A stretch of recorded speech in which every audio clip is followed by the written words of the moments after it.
Aujourd'hui, quand on voit la mobilisation, on se rend compte qu'il y a beaucoup de gens qui viennent se plaindre de leurs conditions de vie, de leurs conditions de travail. Nous, on sait, on le dit, on crie, on hurle, tout le monde fait semblant de le comprendre dans les médias, mais il y a un moment, il va falloir prendre les choses en main. C'est un manque de matériel et de moyens humains. Les pompiers ne touchent pas grand-chose comme salaire, ça s'est arrêté sur une somme d'argent, mais ça ne suffit pas, le vrai problème, il n'est pas là. En fait, ils ont acheté le silence et le gouvernement et en fait, quand tu veux bien faire ton boulot de sapeur-pompier, tu te rends bien compte qu'aujourd'hui, voilà, il manque autre chose que ça. Au-delà de ça, c'est ça plus d'autres choses. Et aujourd'hui, ça devient dangereux pour tout le monde, pour nous, pour la population. On nous donne plus les moyens de le faire, notre boulot. Quel est le message que vous passeriez à la population justement qui vous écoute et qui est attentif c'est venez, enfin voilà, les casseroles pendant le Covid c'était bien, tous les messages qu'on reçoit dans le quotidien c'est exceptionnel, ce qu'on a revu cet été, mais il y a un moment on peut pas juste regarder TF1, BFM et dire les pompiers ils sont sympas quoi.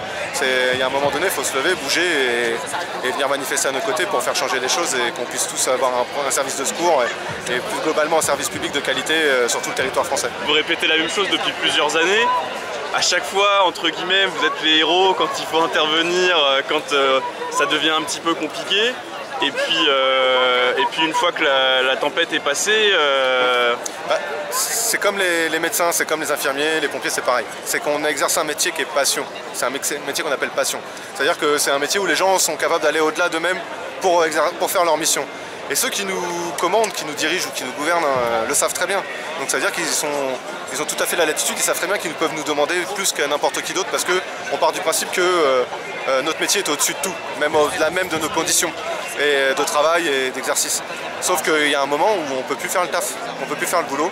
Et donc nous aujourd'hui on est là pour le dire. Alors aujourd'hui c'est la première manif de l'année, on sait qu'il y a les retraites qui arrivent, on sera plus la prochaine fois et puis on sera encore plus après. Enfin comme il y a 2 ans on était plus de 100 à chaque manifestation contre les retraites, on sera au moins autant la prochaine fois et voilà on lâche rien, c'est que on y croit parce qu'on est là aussi pour aider nos potes et nos potes ils sont tous les jours en train de faire le boulot pour essayer de... Voilà, ils risquent leur vie pour sauver des gens et nous on est là aujourd'hui pour essayer de sauver notre métier, pour qu'on puisse continuer à aider les gens.